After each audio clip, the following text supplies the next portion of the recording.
This is James on his driving test, and it's taking place in Shrewsbury. Hello everyone, thank you very much for joining me.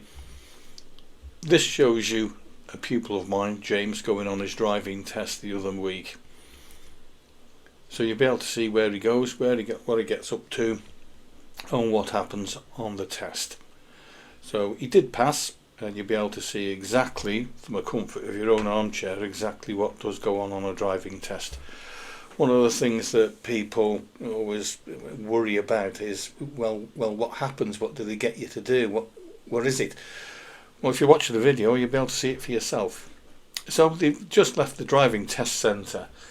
They've done the eyesight check. They've done through all the documents. They've done all of that. The examiner then will ask you one tell me question, which they've already done. Then the drive will be underway. They may ask you to follow a sat-nav from the outset, although it's not necessarily all the case. What they could ask you to do is to follow road signs at some point during the driving test. So what could happen is they will just give you directions for the first, say, probably 10 minutes of the driving test. Then what they'll do is they'll stop you, and then they'll say something like, I'd like you to now follow the directions from the sat-nav, or I'd like you to follow the signs for, say, for example, the B54380, something like that. So they could ask you to do all of those sorts of things. During the test, you'll be asked to stop quite a few times during your driving test. Always remember the importance of mirrors first, then your signal, and then pull up and stop somewhere that's safe. Now, don't just pull up and stop anywhere. Think about it, because that's what you're being tested for. Because what they'll say is, could you please pull up and stop on the left hand side in a safe and convenient place. It doesn't mean just stop the car immediately and just dump it. It doesn't mean that. So you've got to be able to think about where it is that you're stopping the car. As soon as you're stopped, cancel your indicator, get rid of that. So secure the car, apply in the handbrake, take it out of gear. The next thing the examiner will say is thank you. You may drive off whenever safe to do so. So then, of course, remembering to make sure you've set everything up, prepare the car ready for the off, point of control on the clutch, keep your hand on the handbrake, mirror checks, look over your right shoulder as an absolute must before you move away, and then move away when you're safe. Consider giving an indication if deemed necessary. I'm not going to go into all the ins and outs of indicating to move off just on this video, but just get the guidance of your instructor as to when you should indicate. There are situations where you must indicate to move off, and there are situations where you don't need to. So there's no right or wrong way. There's no one size fits all. Let's put it to you that way.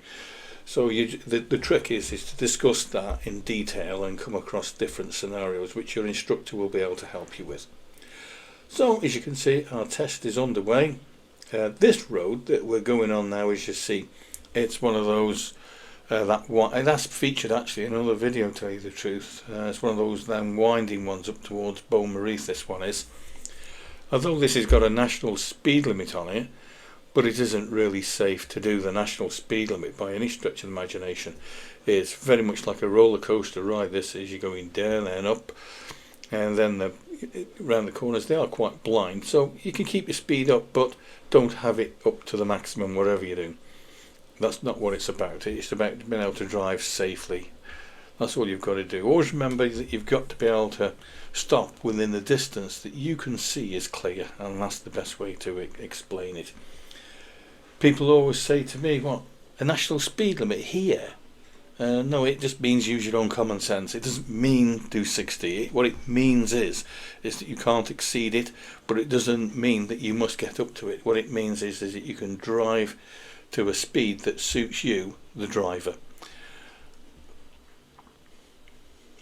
During the driving test, the examiner will ask you to demonstrate, for example, how to wind down a window, how to sound the horn, how to switch on your dipped headlights, how to operate the window screen washers, wipers, could be the heated rear window, could be anything like that. So get yourself familiar with the car that you're taking your test in and know how to operate those controls so that you can do it, comfortably. That's the thing to always remember. You don't want to be whereby you're fumbling. This turning that we're taking now is a really tight one, so it's a first gear for this one. You can see it's really tight as we go underneath this bridge. So always remembering the mirrors, the signal routine, mirror checks again before you start to pull away. Again, we're in a national speed limit, but again, it doesn't mean do it. It just means drive at a speed that you, the driver, deems as safe. That's the thing to remember. So you've got quite a long straight there, so you can pick the speed up just a little bit because you can see that it is clear and you can make normal progress there. You do have to be wary of what's coming the other way, and especially when you're in the countryside. Think of course the agricultural implements that are used there. Pay attention to all the traffic signs that are about. I know that during this time of the year, depending on the time of the year that is, the vegetation will hide some of the signs, so you've got to try to pick them out. They're there to help you, so you need to pay attention to them. That's what you've got to do. As you can see here, the edges, the edges here, they've not been cut at all. That's just due to the time of year, so in some time in the future they will be cut anyway, so you've got to be aware of the fact that there could be a hedge cutter around the corner. There will be the sign, so for example, if they are cutting hedges at all, you will see the warning triangle signs here, and it'll say hedge cutting on it, so you always have to be aware and mindful of what might be around the next corner. That's the thing to remember. So we've turned left, so again remembering that mirror's signal maneuver routine. That's what you've got to do, just remember that. You've got the road markings now that are in the centre there to help you. Again, you've still got the national speed limit, but again, it's not exactly safe to go up to that maximum limit whatsoever. But you'll find that, I'm afraid, that if you were doing, say, 50 down here or 55, you'll always have someone at the back of you trying to push you to go faster and trying to get into the boot of the car. It's just wrong, really, but unfortunately it's just the way that it is. When I'm driving myself, they're right into the boot almost. They can't wait to get past you. It's never fast enough, and of course that's when the people start to come unstuck. Now down this road you've got to be mindful of the fact that there are concealed entrances just here. There are warning signs there. I've got one there, staggered junction, so you do have to be careful of what might be coming out from the left and what might be coming out from the right. You can see these houses here, they've got the driveways. People will be coming out of them at some point. When? You don't know. It's just that you've got to be mindful of that. So you see what I mean? Just there then, the warning sign was hidden partly by the vegetation that had overgrown. So it's just a matter of trying to pay attention to that and seeing what lies ahead, particularly if you're unfamiliar with the area. And that's the thing to try to always remember driving. It's about it's not about being familiar with somewhere, it's about being able to predict and to anticipate what's going to happen next. You can never take anything for granted. You can go up and down this road as many times as you want, and each time you go down it will be different. Well, what people do is that they make the mistake in thinking that they know the road and they can take liberties with it, but you can't. You can never tell what's there. One of the things that I remember someone saying to me a few years ago was that I was explaining to them that they shouldn't be going too fast down the road, as you can never tell what's there. There could be, for example, like horses. And the first thing they turned around to me and said, "There are no horses down this road." Oh, really? Pull the other one. You can never tell.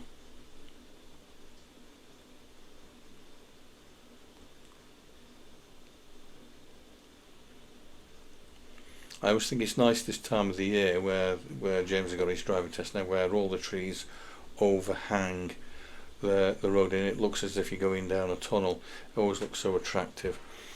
Also the good thing about this time of the year, the sun is much higher up in the air, so it's far higher up in the sky, so you're not going to get that blinding dazzle like you get in, say for example, late autumn in winter time, that winter sun, because it sits very low on the horizon, so it's continually dazzling you. And that's one thing you do have to take into account, especially if you're taking a test in the winter time, because the sun, it really does pose a heck of a problem. There are a couple of my videos which shows you where the sun, when we're on the test, whereby the sun is literally blinding straight at the camera and you can't see hardly anything. It's just nothing but glare. So we're coming up to the a speed restriction, so you can see we're going into a 40 speed limit. There's the cars that are parked up on the side of the road. Now they're being asked to pull up and stop on the left hand side, but keep about a car's length away from it. The examiner will say don't worry about the driveways for this particular exercise anyway, and then move off whenever you're ready.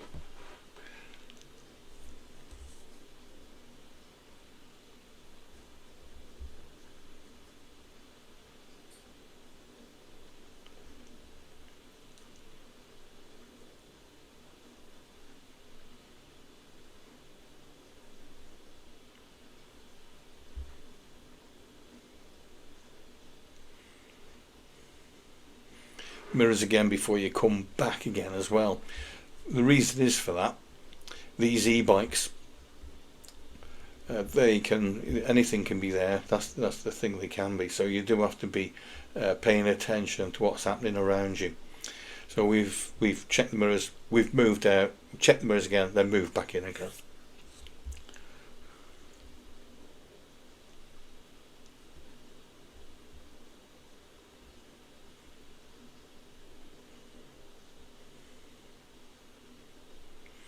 And the speed limit alters again, as you can see. We're going back into the 30 mph speed limit again. Okay, so the car in front was committed, so we just need to slow the car down. So again, mirrors first before you slow the car down, and then mirrors again before you speed the car back up again. Ahead of you there's some traffic lights.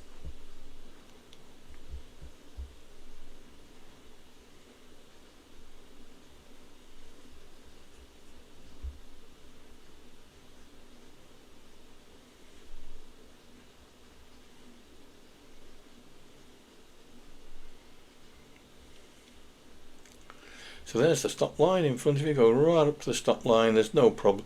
There's a junction on your left hand side as you're looking at it. It's on your left. People can't turn into it. You can come out of it, but you can't turn into it. Don't worry about blocking that off. If, say for example, there's another car in front of you, you may wish to consider keeping it clear, because anyone might be turning right coming out of it. But if the first one in the queue, you can go right up to the stop line. It's not a problem. I always think this roundabout here that you're coming up to now, you need to indicate left here just to tell everybody where it is that you're going, but the visibility to your right is not very good. The people coming from the right, they'll have a good view because they'll look over and they'll say, oh, it's clear, and just start to go out.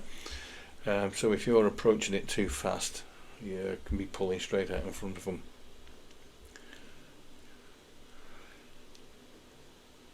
There's the stationary vehicle, so again mirrors. If there's something coming towards you, you may need to consider holding back when it's clear and then simply pass it. As you get a bit further up, what you'll find is that the vehicles are parked half on the pavement and half on the road, so therefore the clearance is a lot greater, so therefore you can go through.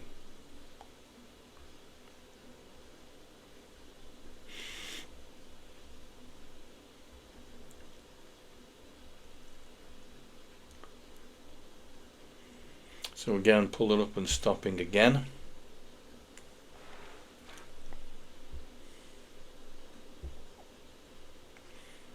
Make sure it's safe. Consider an indication.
during your driving test, the examiner will engage in what we call small talk. For example, what would you be doing if you weren't here today on your driving test? Are you at school? Are you at college? Are you working? Have you got a car already? And all that sort of thing, just general chit chat really. They do try their very best to try to put you at ease as much as possible. I think that some people actually believe that the examiners, are very stern looking, and all things like this, all these like negative connotations crop up, but nothing further from the truth. And probably years ago, maybe, when it was the old ministry, as it were, they were a little bit probably that way inclined. But today, I can assure you that the examiners are, they're on your side. Well, I'll put it to you that way, and they are. They want you to pass. There's no benefit into them whatsoever for failing anyone. There's no financial incentive. There's absolute nothing whatsoever. They just want you to pass. All you've got to do is just drive safely, considerately to everyone else, and then you'll pass. You'll be all right. You'll see. And don't forget, there's no such thing really as failure. Not really, there isn't. You'll either pass or you'll learn. That's the thing to remember. And you can always do it again. It's not that you can't do it again. You can. So if you're watching this video and you've probably not been successful in your driving test, please don't despair. It's all about learning. I mean, I was not born with a steering wheel in my hand, and neither was the examiner. We all had to do it, and that's the thing to remember, that we all had to do it. We've all been there. What you, the candidate who's taken the driving test, is doing, we've done it as well. We've done it. The examiner that's actually testing you, he's actually been in that same position, so they know exactly what it is that you're going through. So please don't think for 1 minute that they were born a driving examiner, or I was born a driving instructor, because I wasn't. And that's the thing to always remember.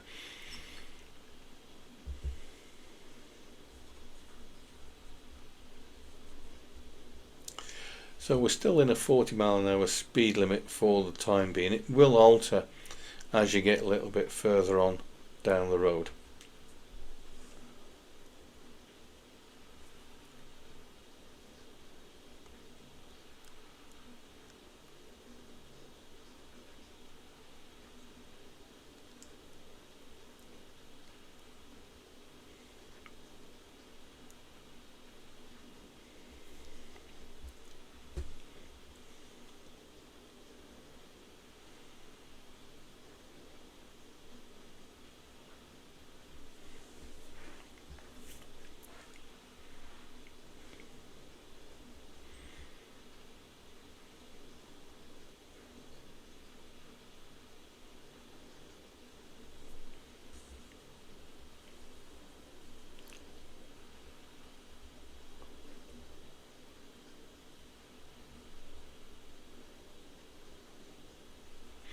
It doesn't matter where you take your driving test in many respects, and it doesn't matter where you're from, anywhere in the country. It could be anywhere where you are, where you're watching this video. I can pretty much guarantee you've got a road very much like you're watching right now. They're all pretty much the same. They've all got those road markings that you can see. They've all got the centre line marking. You'll have mini roundabouts, you'll have the bigger roundabouts, you'll have obviously the what I call the quirkier places, which probably you might need further information on. You might need to practice on that, but as far as that is concerned, they're all very much the same. There's absolutely no difference in any of them, to tell you the truth. None whatsoever.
This way, it looks as if it's a dead end, doesn't it? It's quite a sharp turn into your right here.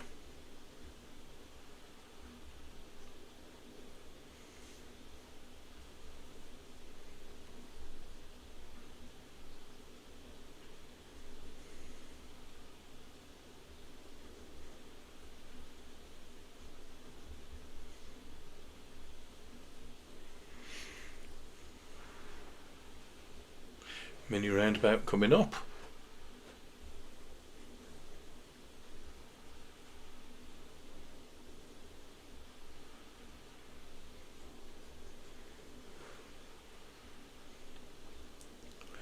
And then there's another mini roundabout, so you've got 1 and 2 straight after one another.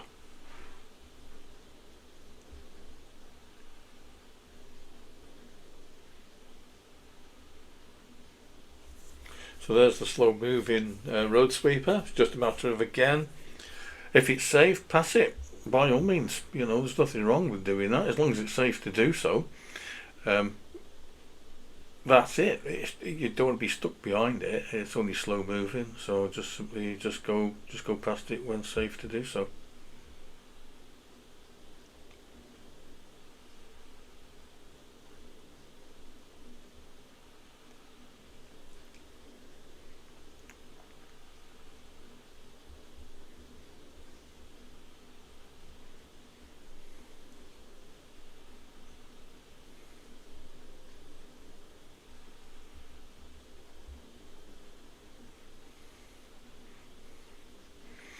So this is our reverse park exercise, or the parallel parking. It's just where the examiner will stop you and just say, that's the vehicle in front, I'd like you to reverse park behind. So if you'd like to stop alongside it, then reverse back until you're reasonably close to the curb. Try to complete the manoeuvre within 2 car lengths. Now the important thing to remember is here, observations. Oh, there's our road sweeper again. The important thing to remember is observations. You need 360. You need to be checking over your right shoulder, you need to be checking over your left shoulder, and you need to be checking directly through the rear window as well. Take your time with the manoeuvre as well. Don't try to rush it. If there's anyone else on the road, anyone that's there that's waiting, they can wait. Don't, whatever you do, try to rush, because as soon as you do that, I'm afraid that you won't get the observations in, and you may run the risk of making a mess of the manoeuvre as well. And even if you do touch the curb, even if you do, you are allowed to correct it. One correction is allowed. So for example, if you're reverse parking in somewhere and unfortunately you just misjudged it, and then let's face it, the best of us can do that. The best of us can. It doesn't matter. What you have got to do is just simply fix it. So what you would do is manoeuvre the car forwards a little bit after you've done all your observations, adjust the steering accordingly, and then back the car back up again. It is not a problem. Where the problem is where you start to panic and you're just simply losing your head, and then of course you just end up hitting the curb again, and of course unfortunately that does become the fail at that point. But if it's all you've got to do is just remember is try to keep cool, and you'll be fine. The same thing goes with the bay park. If you're parking in, say for example, a parking space where you've got the 2 white lines, so you've got the parking space in. Let's say for example that you're in doubt. Well, what you can do is open up the door and have a look. If you can't see the white line, then you're underneath it probably. Or if there's a big gap by the side of you, probably chances are that you're over on the other side. If you wanted to, you could get out, walk around the car and have a look. You could do. It's having the confidence to do that though, I'm afraid. But you can do. It's actually, in the theory test, it says, if you're unsure when you're reversing, what should you do? And the correct answer is, get out and have a look, and you can do that. So you could always fix it. So for example, if you were doing a bay parking, and let's say for example you were over the white line, then you could make the adjustment. You could, as long as you're doing it safely and under control. That's the thing to remember.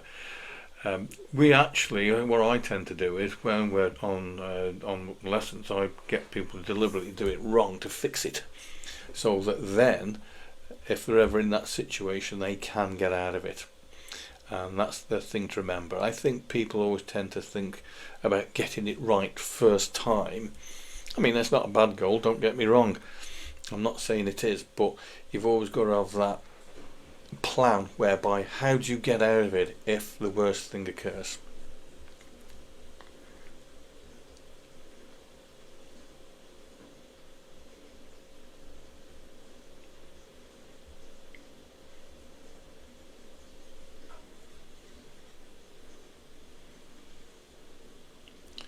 So there you have it. James on his driving test. The driving test won't be long now till it's over. It's just a matter now of just finishing a few of these streets off, as it were, so the time spent on the road is legal. You've still got probably a stop to do, which we have. Minor fault for this one because we're by the junction, I'm afraid. You know, again, it would have been better if we'd just gone a couple of feet up the road. It made it a lot better. So as you can see on the right hand side there is a junction. So this would not have been the ideal place to stop your car. It wouldn't be an ideal place at all. So, you know, maybe consider stopping somewhere a bit further forwards. That's what you've got to do.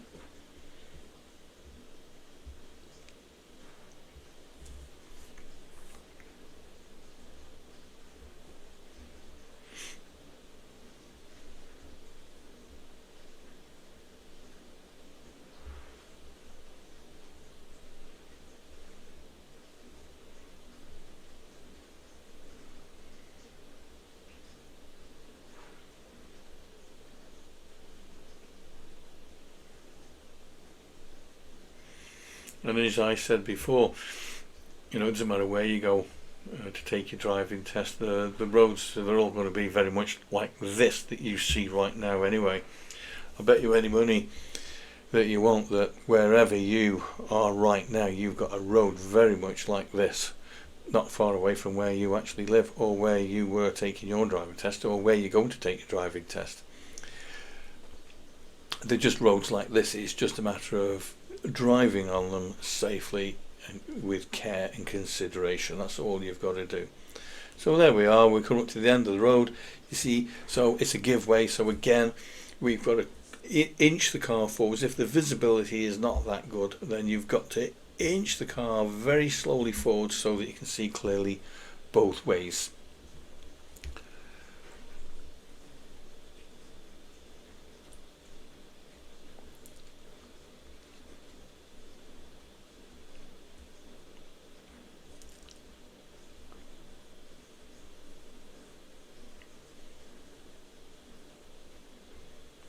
So back into the 30-mile-an-hour speed limit again.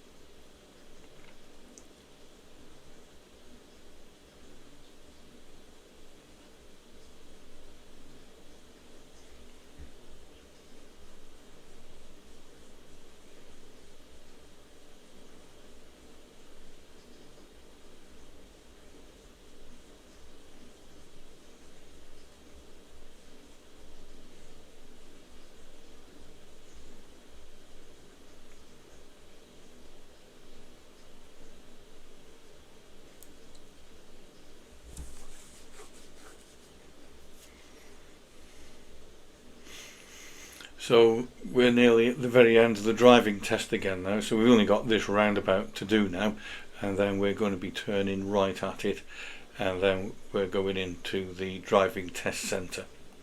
So there you have it. That's what happens on a driving test, and I'm not saying you'll get this route. It could be any route at all. I've got plenty on my channel here, and you can have a look through different things that can happen. That's the thing, but it gives you an idea of what happens and where you end up going. That's the thing to remember. So what will happen is now the examiner will just ask you to park into a suitable place. They'll just say, give me a few moments while I just complete my paperwork, secure the car, switch the engine off, and then that's the end of the test. Can I have your license? I'm pleased to tell you you've passed. Please consider subscribing.